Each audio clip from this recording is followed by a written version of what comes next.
night, we played up at the Sierra Nevada Music Festival. And I had this great honor to sit with this man named Tanka Rinpoche. He's a Tibetan Rinpoche. He's one of the attaches of the Dalai Lama. He was up there speaking and teaching, and I had a chance to sit with him for about a half an hour. And I walked into this teepee, this Native American teepee that was set up for him. And he was sitting there on this big stack of pillows, and he was in a very quiet meditation. And so I walked into this room. I didn't want to disturb him, but as soon as I walked in, he opened his eyes and he said, "Hi, I've been expecting you. Thank you for coming to sit with me."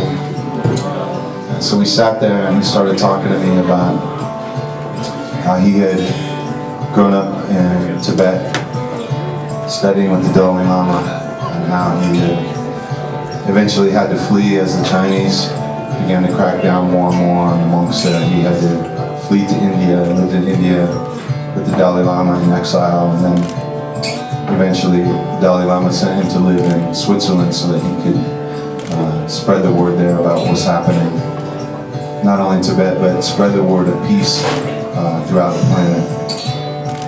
And we talked about patience, and he told me about how most recently many of his family members who were also monks during this most recent protests in Tibet had been killed for protesting. They'd had their arms chopped off and their tongues cut off. And I said, "How are you today?" He said, "I'm so happy. I'm so happy to be here. I'm so happy to be alive, be spreading the word. I'm so happy to be sitting here with you." And I played him a few songs on my guitar. And then while we were talking, I started to hear this funny sound. I started to hear this, it was almost like a CD player was going off in the back, kind of muffly and muted. It was Tibetan music. It was these gongs bonging and bells chiming and this. I'm thinking, where is this music coming from? And then all of a sudden he reaches into his robe and he pulls out his cell phone, and that was the music for his cell phone.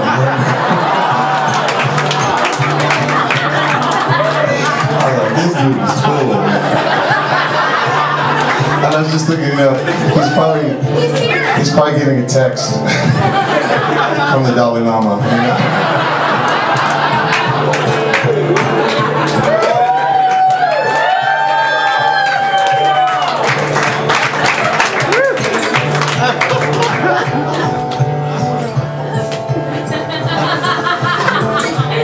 Anyway, he was talking about patience and how the most important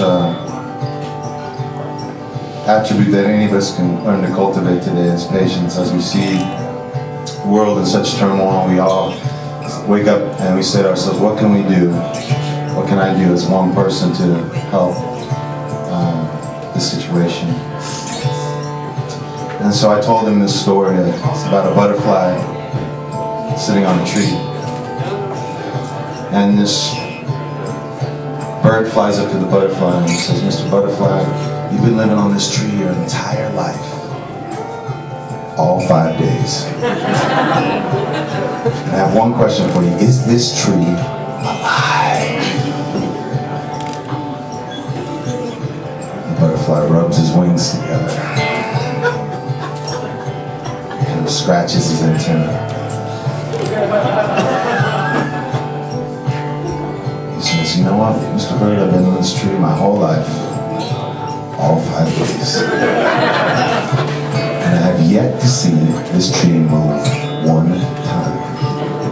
So therefore, I have scientifically concluded, beyond any reasonable doubt, that this tree is dead."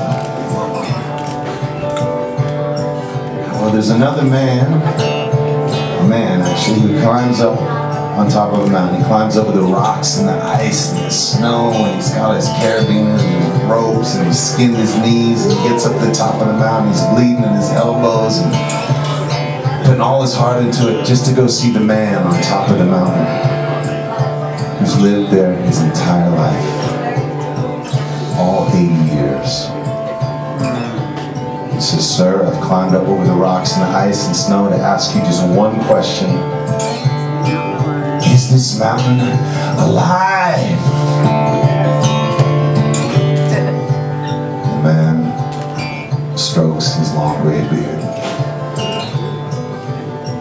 scratches his ass a little. He's been up there a long time.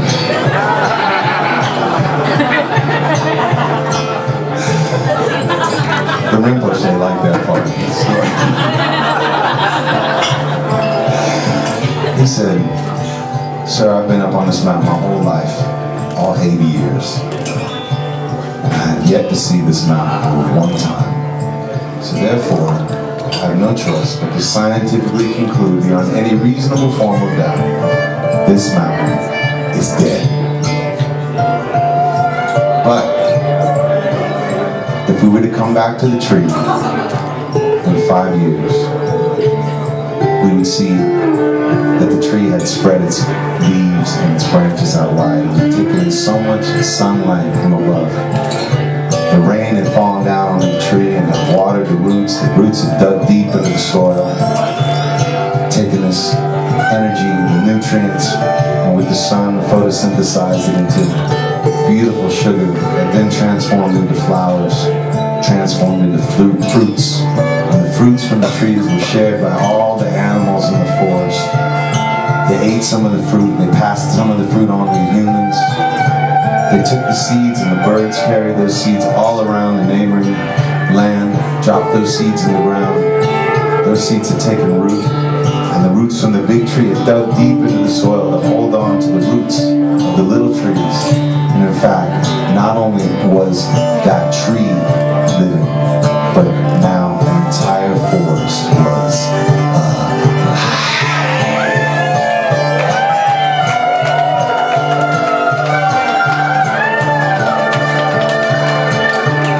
So you see, if we have patience and we continue to water the tree with good clean water, good clean air, good clean sunshine, and maybe even drop the pickings of our ass down below the tree, see that works. That the tree will grow beautiful fruit. And what we're talking about today is moving a mountain. And it's a mountain that is in the hearts and minds of all of us. All 6 billion of us on this planet who believe that perhaps the human interests, the natural interests, the spiritual interests of this planet should take some priority, some precedence at some point within all the corporate, military, materialistic interests of this planet. And that hopefully all these things can work together.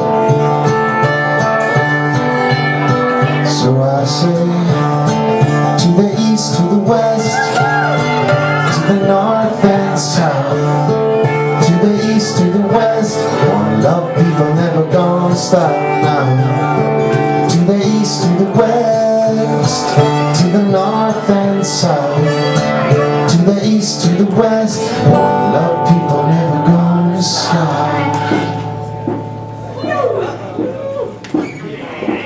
One to creation, one to the sun, one to the morn, one to the one to the air and the freshness we breathe in, one to the force of the change in the seasons, one to the mother from which all things come, one to the daughters, one to the sons, one to the father who helps us believe that nothing's ever gonna harm you, see, and one to the soldier who walks city streets, and one to the soldier who fights overseas, and one to the man who gets down on his knees and prays for guidance and protection, please. And to the east, to the west, to the north and south, to the east, to the west, one love, people never gonna stop now.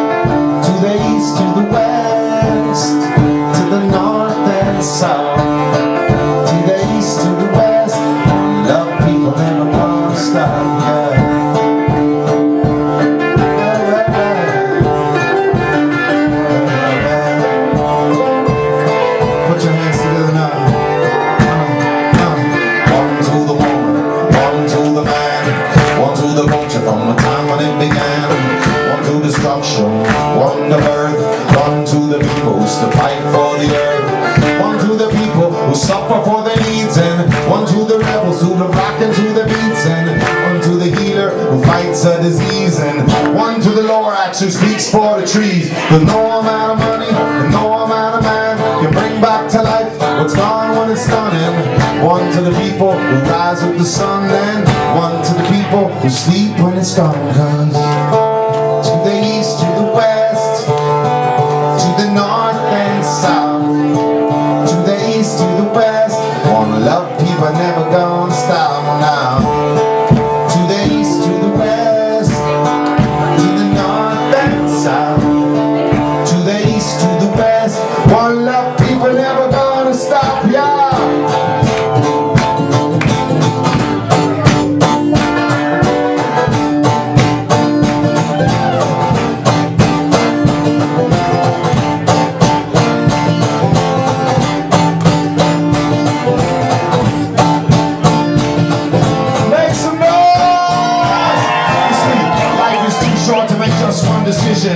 Music's too large for just one station. Love is too big for just one nation. And God is too big for just one religion. One to the practice of being in the flow, and one to the tears of the things we let go, and one to the moment we live in right now, and one to the east, west, north and south, or to the east, to the west, or to the north and south, to the east, to the west. One love people never gonna stop now. Or to the east, to the west, or to the north and